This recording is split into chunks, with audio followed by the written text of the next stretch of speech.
नमस्कार मित्रहो, दी पॉलिटिक्स चॅनलवर आपल्या सर्वांचं स्वागत आहे. तर मित्रहो, आज आपण पाहणार आहोत की निर्वाचन आयोग निवडणूक चिन्ह कशा पद्धतीने वाटप करते, त्याचे काय नियम आहेत. कारण BRSनी निवडणूक चिन्ह ही सारखी आहेत म्हणून सुप्रीम कोर्टामध्ये याचिका दाखल केली होती.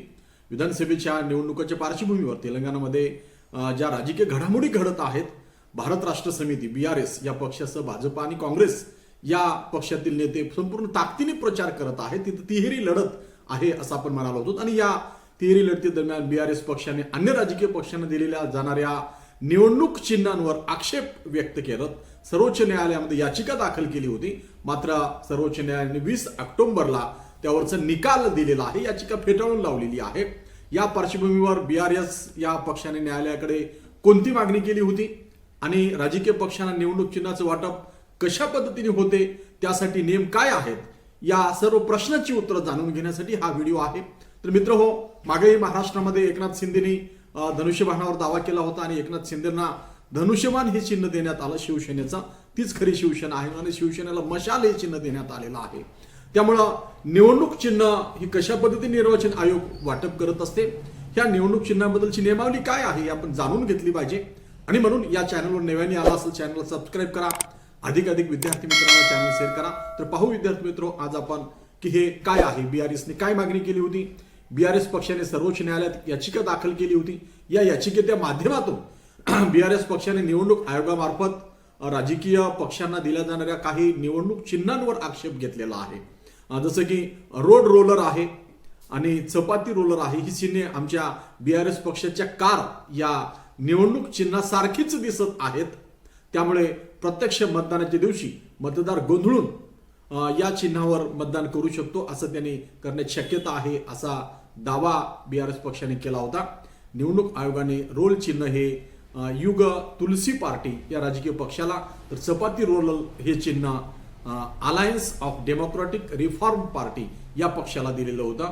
सर्वोच्च न्यायालयाने मात्र BRS पक्षाची ही याचिका फेटाळून लावलेली आहे आणि सर्वोच्च न्यायालयाने असं म्हटलेलं आहे की आपल्या देशातील मतदार हे निवडणूक चिन्हामधील फरक ओळखू शकतात, कारण ते एवढे अडाणी नाहीत, मतदार तेवढे हुशार आहेत असं यावेळी न्यायालयाने म्हटलेलं आहे. तर पाहू आपण निर्वाचन आयोगाचे काय अधिकार आहेत, राजकीय पक्षाचे निवडणूक चिन्ह कोण वाटप करते आणि ते कशी वाटप करते. निवडणूक आयोग राजकीय पक्षांना निवडणूक चिन्हाचं वाटप करत असते. निवडणूक चिन्हे, आदेश, आरक्षण आणि वाटप 1968 अंतर्गत ही संपूर्ण जबाबदारी निर्वाचन आयोगावर असते.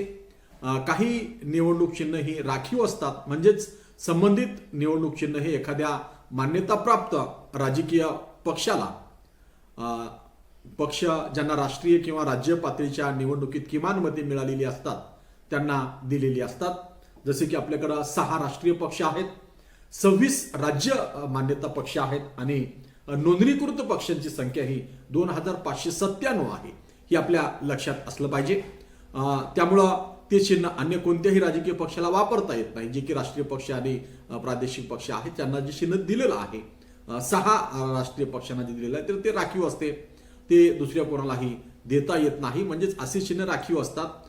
तर जे निवडणूक चिन्ह राखीव नाही किंवा अन्य कोणत्याही राजकीय पक्षाने ते घेतलेले नाही, अशी चिन्हे उर्वरित नोंदणीकृत पण मान्यता न मिळालेल्या राजकीय पक्षांना तसेच उमेदवारांना निवडता येतात. ज्या पक्षाची नव्याने नोंदणी झालेली आहे किंवा ज्या पक्षांनी राज्य किंवा राष्ट्रीय पातळीवरच्या निवडणुकीत किमान मते मिळवलेली आहेत, अशा पक्षांना नोंदणीकृत पक्ष, मान्यता न मिळालेले पक्ष म्हटले जाते. जे राखीव नसलेली निवडणूक चिन्हे ही त्या निवडणुकीपुरतीच संबंधित पक्षाला दिली जातात. निवडणूक संपताच संबंधित पक्षाचा त्या चिन्हावरचा जो हक्क आहे, त्या चिन्हावरचा जो दावा आहे तो संपुष्टात येत असतो. हे आपण लक्षात घेतलं पाहिजे.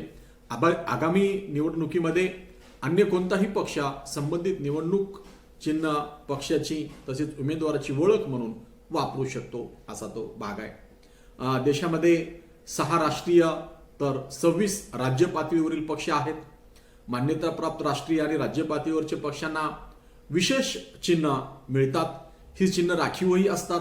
उदाहरणादाखल सांगायचे झाल्यास 1993 सालच्या उत्तर प्रदेशच्या विधानसभा निवडणुकीसाठी निवडणूक चिन्ह निवडण्याची वेळ आली होती. त्यावेळी समाजवादी पार्टीचे दिवंगत नेते मुलायम सिंग यादव यांनी दिलेल्या पर्यायापैकी सायकल हे निवडणूक चिन्ह निवडले होते.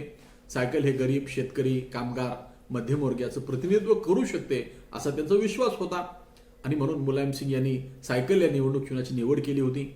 यावर्षी निर्वाचन आयोगाने जाहीर केल्यानुसार सध्या देशात 6 पक्ष हे राष्ट्रीय तर 26 राज्य पातळीवरील पक्ष आहेत. या सर्व अधिकृत पक्षांची नावे आणि त्यांच्यासाठी राखीव असलेल्या निवडणूक चिन्हाची यादी निर्वाचन आयोगाने प्रसिद्ध केलेली आहे. सध्या देशामध्ये 2597 पक्ष हे नोंदणीकृत पण मान्यता प्राप्त नसलेले पक्ष आहेत आणि मग यांना चिन्ह रिझर्व्ह नसते, यांना कोणतेही आयत्यावेळी चिन्ह दिल्या जाते.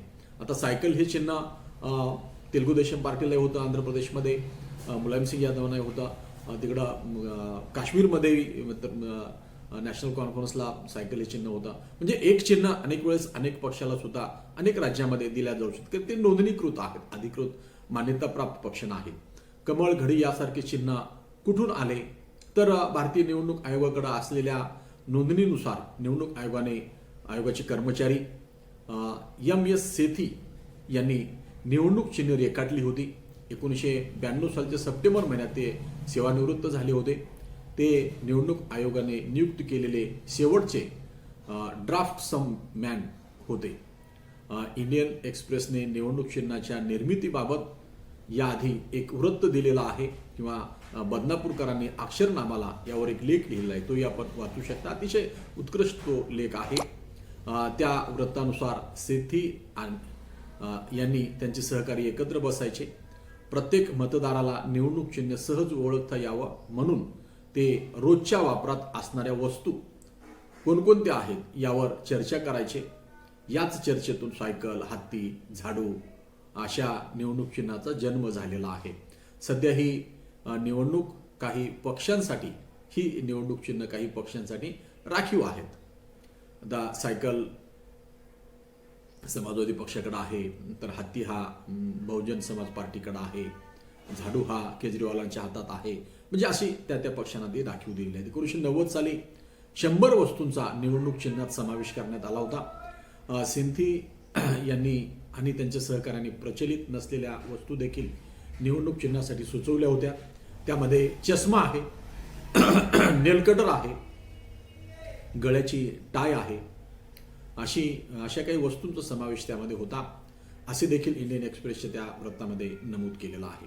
पुढे 1990 साली निर्वाचन आयोगाने साधारणतः 100 वस्तूचा निवडणूक चिन्हाच्या यादीमध्ये समावेश केलेला आपल्याला आढळून येतो. सध्याच्या निवडणूक चिन्हाच्या यादीमध्ये नूडल्सची वाटी, मोबाईल चार्जर या वस्तूचाही समावेश असल्याचे आपल्याला आढळून येते. त्यांना जे हवं आहे ते निवडणूक चिन्ह निवडता येते का हा आपल्यासमोरचा प्रश्न आहे. आणि नोंदणी नसलेल्या राजकीय पक्षांना निवडणूक चिन्ह निवडण्याचे स्वातंत्र्य असते. मात्र त्यासाठी संबंधित पक्षांना निवडणूक आयोगाच्या यादीत असलेल्या तसेच आरक्षित नसलेल्या निवडणूक चिन्हापैकी कोणत्याही 10 निवडणूक चिन्हाची निवड करावी लागते. ही निवड प्राधान्यक्रमानुसार करायची असते. राजकीय पक्षाला निवडणूक चिन्ह सुचवण्याचे देखील स्वातंत्र्य असते.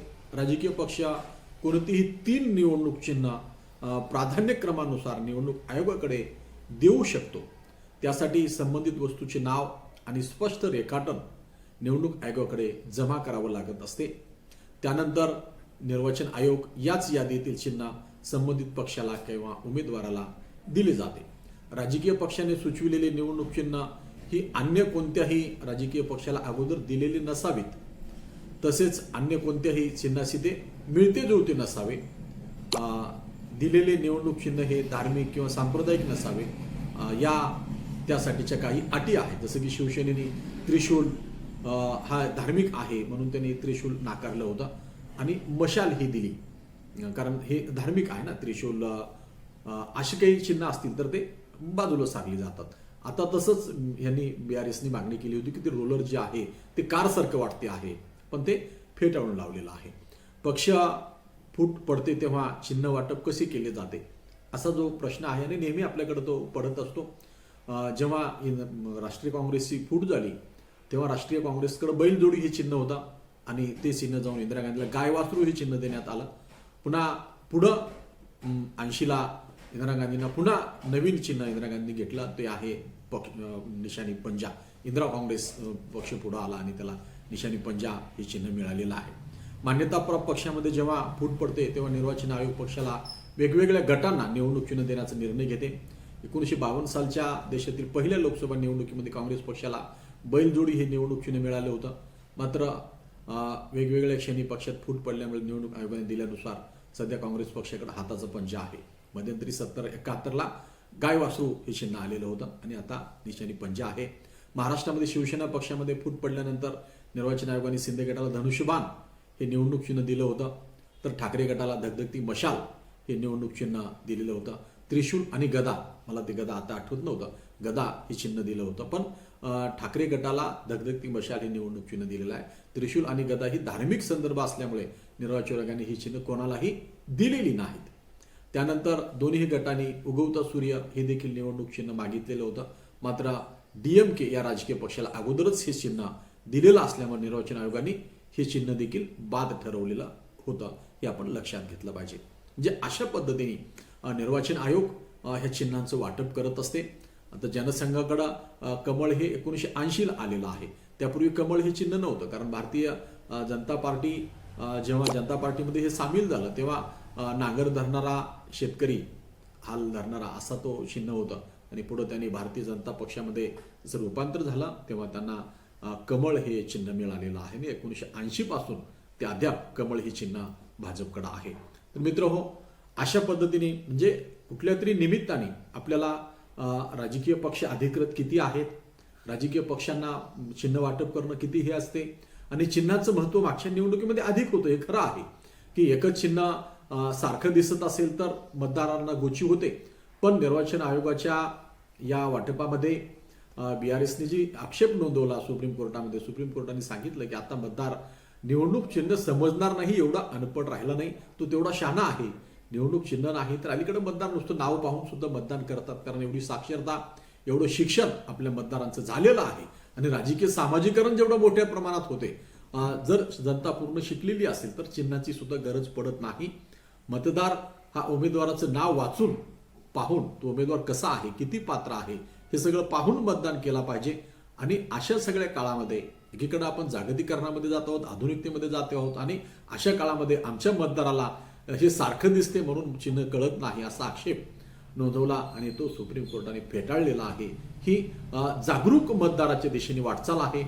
मतदार जेवढा जागरूक होईल तेवढा तो नुसतं पक्षचिन्हच नाही, उमेदवाराचं नाव पाहून तो किती कॅलिबर आहे, त्याच्यामध्ये लोकशाही मूल्य किती आहेत हे पाहून सुद्धा मतदाराची निवड करत असतो. एवढंच नाही तर आपल्याकडं नोटाचा अधिकार सुद्धा दिलेला आहे. एकही उमेदवार मला पसंत नाही म्हणून असं मतदार करणाऱ्याची संख्या सुद्धा अलीकडे वाढलेली आहे.